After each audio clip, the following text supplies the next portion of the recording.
Elimika na Mahasin TV, pata kujua wema wa Uislamu.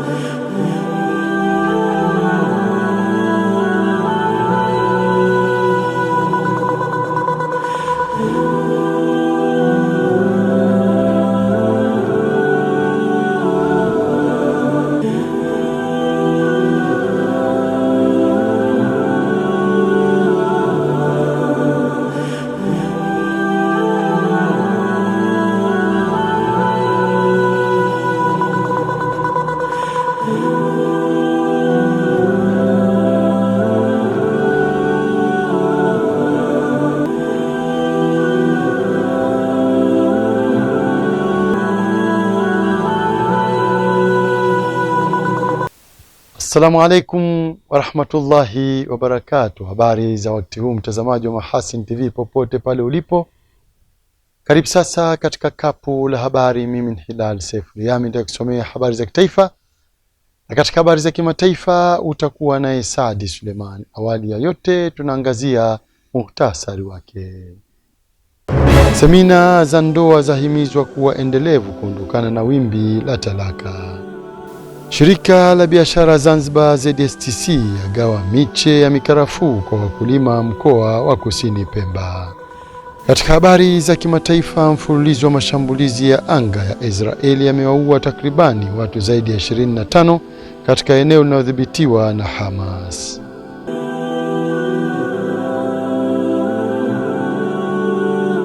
Kapu la habari linaanzia mkoani Iringa.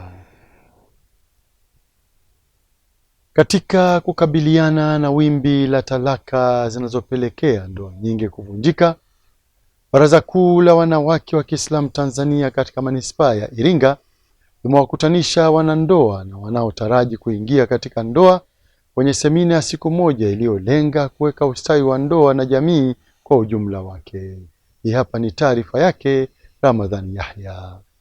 Akizungumza na Mahasin TV, mwenyekiti wa baraza hilo manispaa Iringa amesema kuwa wamealika wanandoa kutokana na watu wengi kuishi kimazoea, jambo ambalo linapelekea ndoa nyingi kufa. Tumewaalika wanandoa ambao tayari wapo ndani ya ndoa na tumealika wanaotarajia kuingia ndani ya ndoa ili wale wanaotaka kuingia wapate mafunzo maalum kwamba kumbe ninatakiwa nipite njia hii ili niweze kufikia hapa.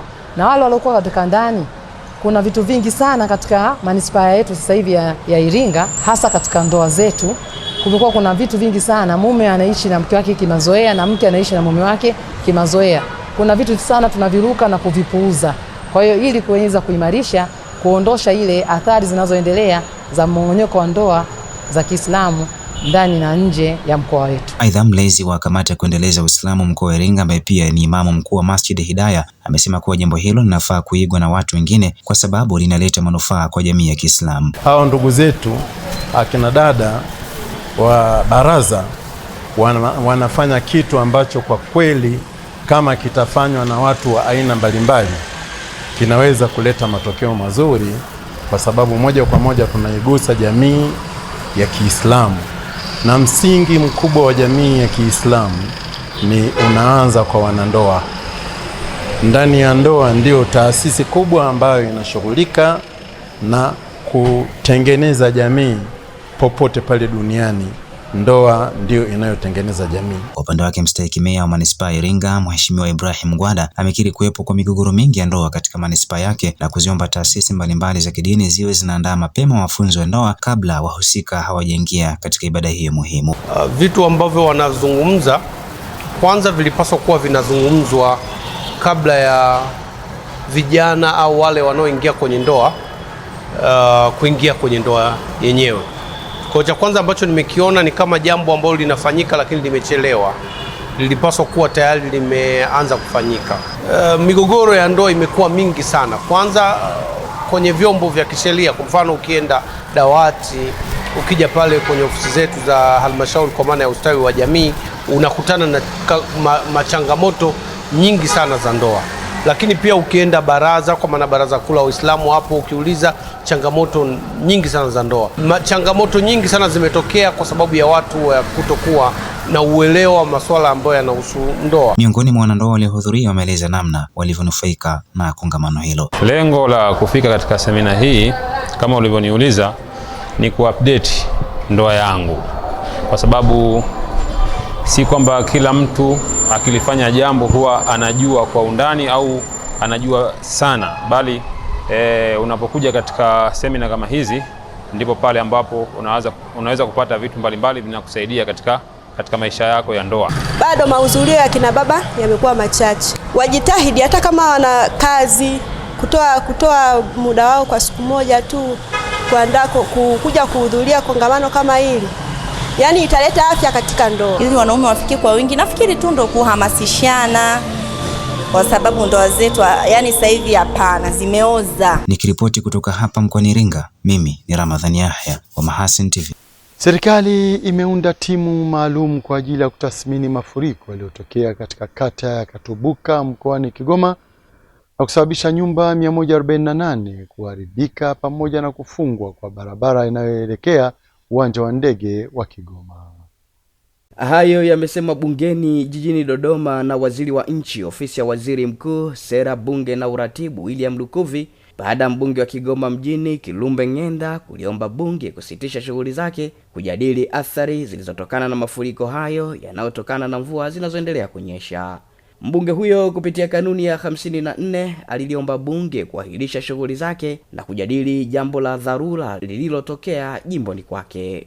Katika jimbo langu la Kigoma mjini, eneo la kata ya Katubuka, kumekuwa na mafuriko tangu mwaka jana ambayo yamepelekea nyumba 148, makanisa mawili, kituo cha mafuta na barabara itokayo Mwanga kwenda airport kufungwa. Nilisimama katika bunge hili nikaeleza hali hiyo na kuomba msaada wa serikali. Sasa mvua zimeendelea kunyesha, hali ni mbaya zaidi. Wananchi hao kama umeona kwenye vyombo vya habari wanapiga kelele, wanamuomba Mheshimiwa Rais na serikali iwasaidie. Uwezo wa serikali ya mkoa na wilaya umepindukiwa na jambo hili kwa ukubwa wake. Naomba kwa heshima na taadhima ukubali wabunge wenzangu waniunge mkono, tujadili jambo hili kama jambo la dharura. Nilitaka tu kumhakikishia mdogo wangu Mheshimiwa Kilumbe, mimi nimeunda timu ya kwenda Kigoma iende ikachunguze hayo ambayo tunafikiri yako nje ya uwezo wao. Serikali ya Dr. Samia Suluhu Hassan haiwezi kushindwa kuyafanya. Kwa hiyo nilimwomba Mheshimiwa Mwenyekiti uridhike hiyo, kwa sababu hata mwisho baadaye serikali itakuja kutoa majibu. Sasa nimeyatoa majibu. Naomba tuzungumze naye na mimi nitapeleka timu ili kushirikiana naye kuhakikisha yale yaliyo ndani ya uwezo wa serikali yanafanyika mara moja. Wazazi na walezi wenye watoto wanaosoma shule ya sekondari Katumba katika manispaa ya Nsimbo mkoani Katavi wametakiwa kuwaruhusu watoto kulala katika mabweni ya shule badala ya kuwapangishia vyumba mitaani, hali inayopelekea baadhi yao kukatisha masomo. Wito huo umetolewa na mbunge wa jimbo la Nsimbo Ana Richard Lupembe katika hafla ya kuweka jiwe la msingi la ujenzi wa bweni katika shule ya sekondari Katumba. Fundi ujenzi wa bweni hilo Moshi Nkondo ndiye aliyeibua changamoto hiyo. Watu Katumba watoto wao wataki kulala mule, wazazi hawataki watoto walale mule ndani, wanapangisha watoto mitaani. Watoto umetumika siku hizi nao wananiki, na kwa bahati mbaya wanaolewa, na kwa bahati mbaya wanaoa vijana. Tunataka watoto wabatizwe kwenye swala la kusoma tu.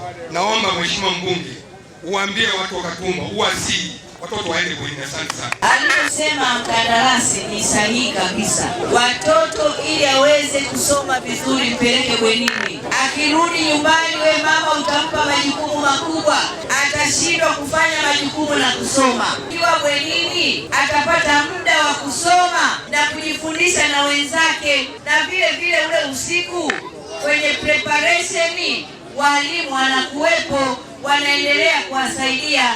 Ninaomba wapelekeni watoto mabwenini wakasome.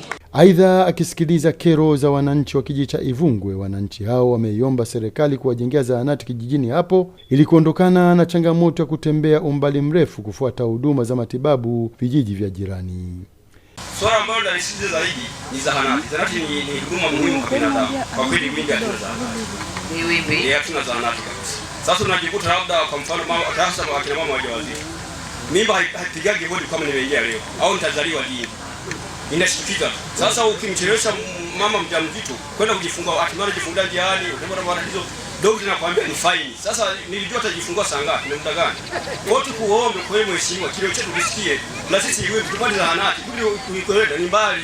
Akikagua ukarabati wa vyumba viwili vya madarasa na ofisi katika shule ya msingi Ivungwe, amepokea taarifa ya uharibifu uliosababishwa na mvua kubwa kunyesha iliyoambatana na upepo mkali. Kutokana na mvua kubwa iliyoambatana na upepo mkali sana, hali iliyopelekea wanafunzi wa darasa la 3 na darasa la 4 kukosa madarasa ya kusomea. Hatua iliyochukuliwa kutokana na dharura hiyo, tuliomba darasa moja katika ofisi ya kijiji cha Ivungwe B, ambapo darasa hilo wanatumia wanafunzi wa darasa la kwanza kwa sasa. Mkurugenzi wetu ni msikivu. Leo tumeletewa milioni 18 za kuanzia, lakini bado kuna milioni 52 ambazo zitakuja kuhakikisha shule hii madarasa yanakamilika, watoto waweze kurudi darasani. Wakulima katika halmashauri ya wilaya Mbulu mkoani Manyara wamejengewa uwezo wa namna wa kukabiliana na mabadiliko ya tabia nchi katika semina ya siku moja iliyoratibiwa kupitia programu ya kuendeleza sekta ya kilimo na uvuvi AFDP nchini. Kwa ufugaji juu ya ufugaji bora na wenye tija, mfano ufugaji wa ndani, sema ufugaji ule wa kisasa ambao unaweza kuleta tija pia kwa ajili ya kuondoa uharibifu kwenye mazingira yetu. Sasa viashiria gani ambavyo vitakuja kuonekana? Kupungua kwa ukame na mmomonyoko wa udongo, kuongezeka kwa uoto wa asili. Kwa sababu najua kabisa kwamba mifugo inapozurura wakati inatengeneza mmomonyoko wa udongo. Ni mmoja wa wakufunzi katika semina hiyo iliyoendeshwa na wataalamu kutoka Wizara ya Kilimo iliyolenga kuwajengea uwezo wa kulima na wafugaji katika halmashauri ya wilaya ya Mbulu mkoani Manyara ni kwa namna gani wanaweza kukabiliana na mabadiliko ya tabia nchi. Lengo kuu ni namna ya kuwawezesha wakulima kuweza kukabiliana na changamoto za mabadiliko ya tabia nchi. Hilo ndio lengo. Na programu hii ya AFDP imekuwa na hiyo segment pia ambayo ikigusa upande huo. Kwa hiyo mkulima anaweza akajifunza na akafahamu kwamba changamoto za mabadiliko ya tabia nchi zinatokana na nini na namna gani anaweza akafanya nini akakabiliana nazo. Tukitoka hapa tukaendeleza haya tuliyofundishwa, ili wenzetu siku kesho na kesho kutwa wakirudi waone matokeo ya kazi yao, ili pia siku nyingine ukipata mradi mwingine walete, jamani, Mbulu ni watekelezaji wazuri wa miradi wa ulete. Tusipotekeleza na maana siku nyingine hawatakuja tena. Lakini na pia hata mradi ukiondoka ukiisha tuendelee, lakini pia elimu ikapate kusambaa, isiishie tu kwetu sisi tuliokuja. Sisi tumekuja ni wachache, tunawakilisha wale wengine. Kwa hiyo tukitoka hapa tukawe mabalozi kwa wale ambao hawajafika mahali hapa. Utoaji wa elimu na mafunzo kwa wakulima katika maeneo yanayotekelezwa miradi ya AFDP yanatazamwa kuleta chachu kwa wananchi kujifunza na kujipatia maarifa yatakayowasaidia kujikwamua kiuchumi. Nashukuru sana serikali kupitia Wizara ya Kilimo kwamba ametuletea mafunzo ambayo yamekuja kutufungua kutokana na mabadiliko ya hali ya tabia ya nchi ambayo kwa kweli kwa sehemu kubwa yametuathiri. Sasa kwa sababu hiyo kuja kuletwa hii semina hapa, nafikiri ni kuja kutufungua namna gani ya kuweza kukabiliana na mabadiliko haya ya tabia ya nchi ambayo kwa kweli kwa ujumla yametuathiri. Lakini kupitia semina hii naamini kwamba kwa mafunzo tuliyoyapata yatatusaidia sisi kuweza kukabiliana na hali hii, na sasa nimejua kwamba ni nini ambacho tunapaswa kukifanya ili kuweza kukabiliana na athari ambazo zimetokana na mabadiliko ya tabia ya nchi. Ninashukuru sana kupata semina hii ya leo, maana nimejua sasa kwamba mabadiliko ya tabia ya nchi jinsi ambavyo sasa tutapambana nayo, maana mabadiliko haya yameshaonekana tayari. Nako kisiwani Pemba, wakulima wa karafuu shehia Tangani mkoa wa Kusini Pemba wamepongeza hatua zinazoendelea kuchukuliwa na serikali kupitia shirika la biashara la taifa ZSTC katika kuhakikisha uzalishaji na tija katika zao hilo unaoongezeka. Taarifa yake Juma Seif inasimuliwa studio naye Rajab Shaban Matuga.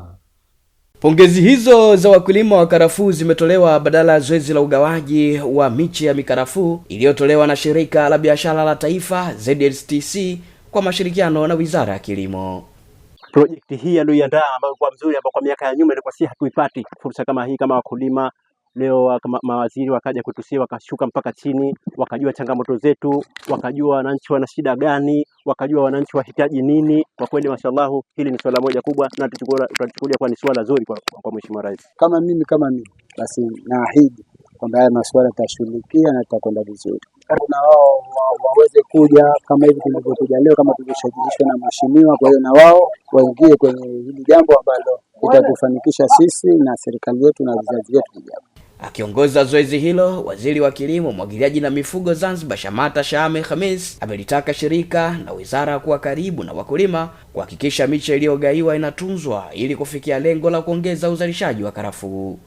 Kwa hiyo nachokuombeni wazee wangu, mvua za masika zinaendelea. Leo tunataka kugawanya miche hii. Naomba sana, mikakati yetu tumesema ni hiyo, Katibu Mkuu kaeleza, Kurugenzi kaeleza, wengine wameeleza.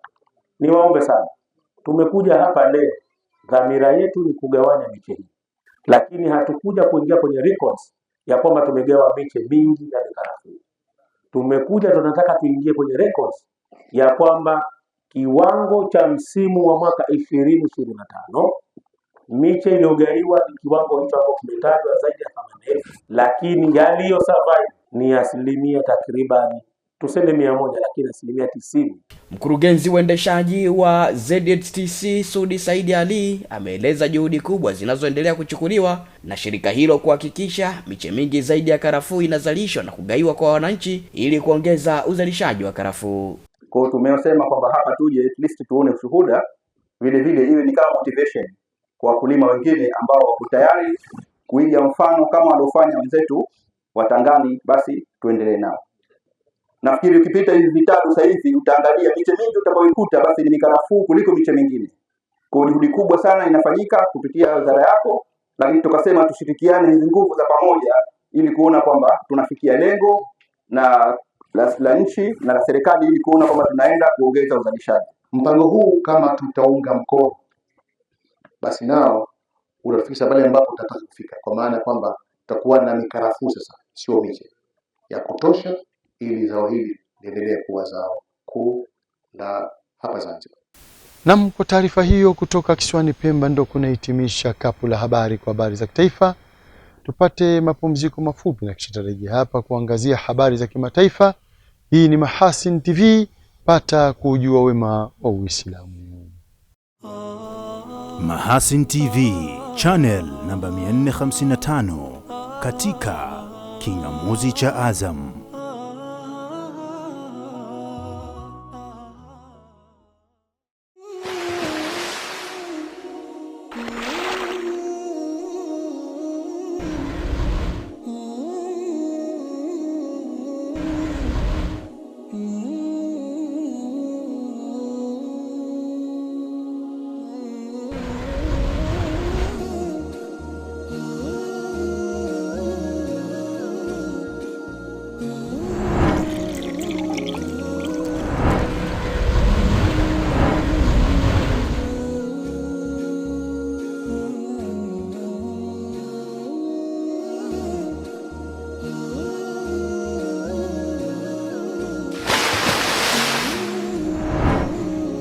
Kunywa maji safi na salama ya uhai. Bidhaa bora ya Bakhresa.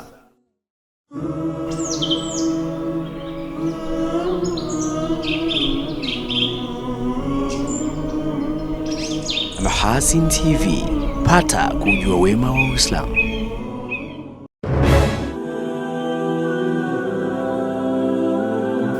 Shukran za dhati mtazamaji wa Mahasin TV kwa kuendelea kuwa nasi, na sasa ni wasaa kuziangazia habari za kimataifa kama zilivyoandaliwa naye Saadi Suleiman. Karibu kwa upande wa habari za kimataifa. Kundi la RSF nchini Sudani limeushambulia mji wa El Fasher katika jimbo la magharibi la Darfur na kuua zaidi ya watu 30 katika shambulizi la hivi karibuni kwenye eneo hilo. kundi moja la wanaharakati linalofuatilia vita la Resistance Committees limesema kundi la RSF na washirika wake lilifanya mashambulizi katika mji wa El Fasher, mji mkuu wa jimbo la Darfur Kaskazini, siku ya Jumapili, ambapo mamia ya watu walijeruhiwa. Jeshi la Sudani Kusini la ucheka tena mji muhimu kutoka kwa wanamgambo. Wanaharakati hao wamesema kuwa RSF ilianzisha upya mashambulizi yake siku ya Jumatatu na kuyashambulia kwa makombora majengo ya makazi na masoko ya wazi katika mji huo. Hata hivyo, hakukuwa na tamko la mara moja kutoka kwa RSF. Kwingineko, rais wa Brazili Luiz Inacio Lula da Silva atafanya mkutano kupitia mtandao na katibu mkuu wa Umoja wa Mataifa Antonio Guterres siku ya Jumatano kujadili kuimarisha mapambano dhidi ya mabadiliko ya hali ya hewa kabla ya kufanyika mkutano wa kimataifa wa mabadiliko ya hali ya hewa COP30. Msemaji wa Guterres, Stephen Dujarric, amesema katibu mkuu huyo na rais Lula watafanya kikao kidogo cha faragha kitakachowashirikisha wakuu wa dola na serikali kujadili njia za kuimarisha juhudi za ulimwengu katika kukabiliana na mgogoro wa hali ya hewa na kuharakisha kipindi cha mpito kuelekea matumizi ya nishati safi isiyochafua mazingira. Dujarric aidha amesema lengo la mkutano huo ni kuimarisha mdahalo kuhusu mapambano dhidi ya mabadiliko ya hali ya hewa kabla ya mkutano wa COP30 uliopangwa kufanyika katika mji wa Belém, eneo la Amazon, baadaye mwaka huu utakaoadhimisha mwongo mmoja tangu kusainiwa mkataba wa Paris. Na tuzitamatishe habari za kimataifa. Shirika la ulinzi wa kiraia la Gaza limesema kuwa mfululizo wa mashambulizi ya anga ya Israel yaliyoanza alfajiri yamewaua takriban watu 25 katika eneo linalodhibitiwa na Hamas. Afisa mkuu wa shirika hilo Mohamed Mughayir amelithibitishia shirika la habari la AFP kuhusu idadi hiyo ya waliofariki.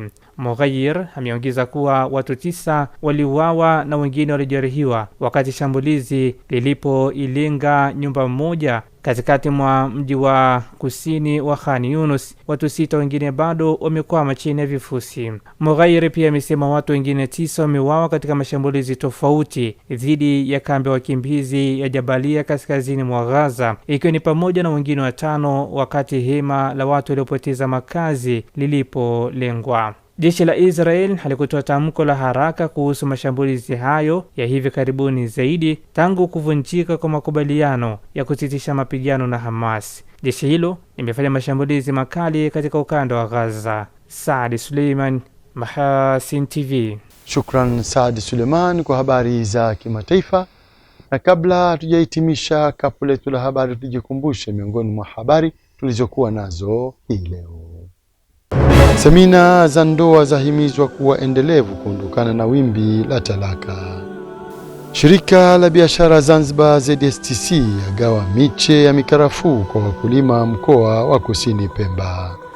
Katika habari za kimataifa, mfululizo wa mashambulizi ya anga ya Israeli yamewaua takribani watu zaidi ya 25 katika eneo linalodhibitiwa na Hamas.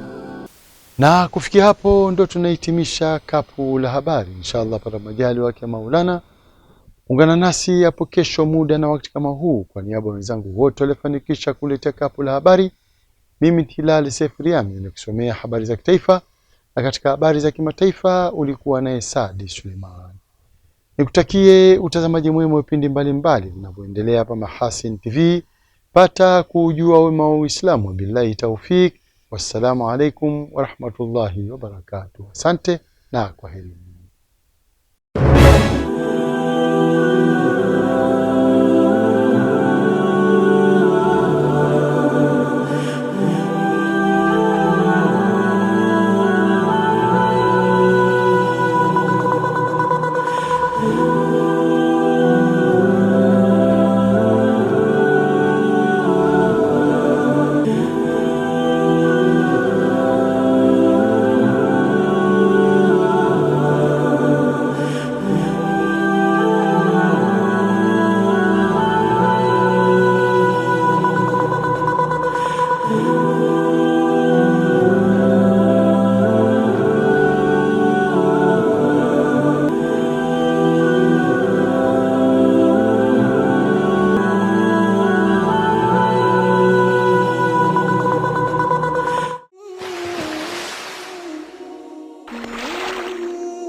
Kunywa maji safi na salama ya uhai.